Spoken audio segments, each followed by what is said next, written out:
5월 11일 목요일 아침입니다. 오늘도 신실한 마음으로 하나님의 말씀과 함께 하루를 시작하는 여러분 모두에게 크신 하나님의 복되신 은총이 함께 하시기를 바랍니다. 오늘 하나님의 말씀은 민수기 26장 52절부터 65절까지 말씀인데요. 그 중에 52절부터 56절의 말씀을 중심으로 주신 말씀의 은혜를 나누고자 합니다.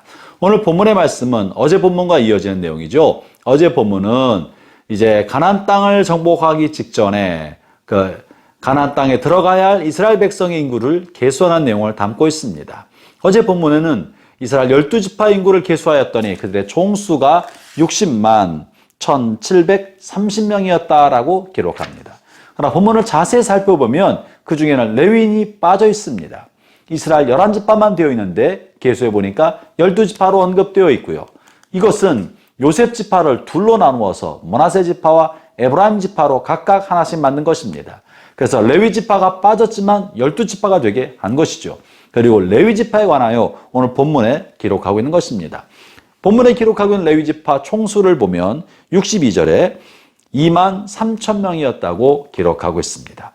그러면 이 레위 지파는 어떻게 삶을 살았으며 또 12지파는 이스라엘 백성이 가나안 땅을 차지하게 됐을 때 땅 분배를 어떻게 하게 되었나 오늘 본문을 통해 좀 살펴보고자 합니다. 본문 52절부터 53절을 제가 먼저 읽어보죠. 여호와께서 모세에게 말씀하여 이르시되 이 명수대로 땅을 나누어 기업을 삼게 하라. 가나안 땅을 정복하게 되었을 때 땅 분배를 어떻게 해야 되는지 하나님이 원칙을 세워주시는 것인데요. 이 원칙은 세 가지로 생각해 볼 수 있습니다. 첫 번째는 땅은 인구수에 따라 분배해 주어라 하는 것입니다. 인구가 많은 지파에게는 더 많은 땅을, 인구가 적은 지파에게는 적은 땅을 주어서 골고루 땅의 혜택을 받도록 하려는 것입니다. 54절에 그것이 이렇게 되어 있는데요. 수가 많은 자에게는 기업을 많이 줄 것이요 수가 적은 자에게는 기업을 적게 줄 것이니 그들이 계수된 수대로 각기 기업을 주되 그들이 전쟁에 능해서 더 많은 공로를 세웠다고 해서 더 넓은 땅을 차지하게 하지 못했습니다. 힘이 세다고 해서 더 많은 영역을 차지하지 못하게 했습니다. 다만 힘이 세거나 전쟁의 공과가 많거나 업적과 능력과 상관없이 인구수에 따라, 다시 말하면 필요에 따라 땅을 분배하게 하고 소득을 그렇게 갖게 만들어 준 것입니다. 이거는 기본적으로 하나님 이스라엘 백성 모두에게 있어서 기본적인 소득을 얻을 수 있도록 그런 기본 인프라를 만들어 주신 것이죠.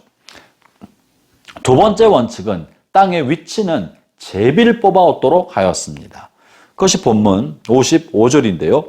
오직 그 땅을 제비 뽑아 나누어. 팔레스틴 땅에는요, 아주 비옥한 지역도 있었고 매우 척박한 땅도 있었습니다. 팔레스틴 요단강을 중심으로 동쪽 땅은 척박한 곳이 많았고 남쪽은 광야여서 매우 척박하였습니다. 반면에 지중해 쪽에 있는 해변강이나 해변 유역이나 북쪽 지역은 매우 비옥한 곳이었습니다. 모든 사람이 다 비옥한 땅을 원하지 않겠습니까? 그러나 땅의 위치를 정하는 것은 제비를 뽑도록 하였습니다. 그것은 하나님께서 제비라는 방법을 통해서 각 지파에게 주어주신 대로 그 땅을 차지하게 하였던 것입니다. 이 땅을 어떤 땅을 차지하느냐는 그의 모든 자손들이 오고 온 자손들이 살아가야 할 영토이기 때문에 대단히 중요했고 그리고 각 지파 족장들과 지파 사람들에게는 피 튀기는 전쟁이 있을 만한 가능성이 있었습니다. 그런데 하나님께서는 지파 안에 이런 갈등, 욕심과 다툼이 없게 하기 위하여 그리고 하나님이 지정해 주신 대로 살도록 제비뽑기라는 방법을 동원하신 것입니다. 이것은 하나님께서 우리에게 이 땅을 주셨다. 척박하던 비옥하던 상관없이 하나님이 주신 것을 믿음으로 받아들이고 하나님이 주신 분량대로 살도록 하게 하려는 것이 하나님의 뜻인 것이죠. 세 번째는 그 땅의 명칭은 조상의 명칭대로 하게 하였습니다. 그것이 55절 하반절인데요.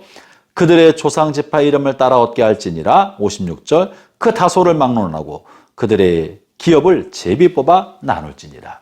땅의 명칭은 원래 팔레스틴 가나안 땅 원주민이 불렀던 대로 부르지 못하게 하고 이스라엘 지파, 12지파의 조상들의 이름으로 그 땅을 명하게 하였던 것입니다. 이것을 통해서 하나님은 약속한 대로 조상의 약속한 것이 이렇게 성취되었다는 것을 그의 자손이 늘 마음에 새기고 기억할 수 있게 한 것이죠. 비록 우리가 칼을 들고 전쟁을 통해 얻은 땅이지만 우리 힘으로 얻은 것이 아니라 우리 조상에게 주겠다고 약속하신 대로 하나님 우리에게 주셨다. 하나님 약속을 이루어 주신 것이다. 이것은 하나님이 주셨다는 것을 늘 마음에 새기도록 조상의 이름으로 땅을 부르게 하였던 것입니다. 이 세 가지 원칙을 따라 가나안 땅을 들어가야 정복하게 되었을 때 분배하도록 하였던 것이죠. 그러면 인구에 계수되지 않을 레위 사람들은 어떻게 하게 하였습니까? 그들에게는 땅을 한 평도 나눠주지 않았습니다. 2만 3천 명이나 되는 레위 사람들은 모두 이 12지파 사이에 흩어져 살게 하면서 12지파 사람들이 드리는 11조와 하나님 앞에 드리는 예물을 받은 것으로 살게 하였던 것입니다. 이 레위인들은 전적으로 다른 직업 없이 하나님만 의지하게 하였고, 하나님을 의지하는 것은 백성들의 예물을 통하여 공급받음으로 생계를 유지하게 했던 것이죠. 그들은 하나님만 의지하고 백성들은 하나님을 대신하여 레위인들을 섬기고 레위인들에게 먹거리를 제공함으로 공존하게 하였던 것입니다. 이것이 하나님께서 이스라엘 백성 공동체를 영위하게 하셨던 하나님의 방법입니다. 땅은 하나님의 소유로 모두에게 공평하게 나눠주고 하나님을 예배하는 역할을 감당해야 할 레위인들에게는 땅을 주지 않고 직업을 주지 않으므로 하나님만 의존하고 공동체는 하나님 의존하여 살아가는 레위인들의 생계를 책임지도록 하여 주어서 함께 살도록 해주신 것이죠. 사랑하는 형제자매 여러분, 이것이 여러분의 삶 속에서도 이루어지기를 바랍니다. 지나치게 욕심을 내지 않고 필요를 따라 물질을 나누어주며 서로 돌보는 공동체가 만들어지기를 바랍니다. 기도하겠습니다.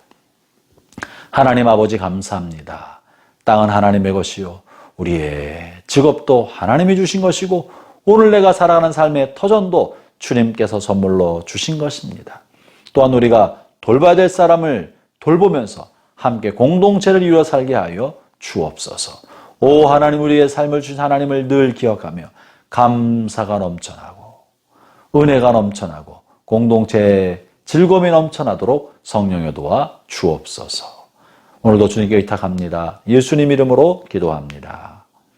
아멘.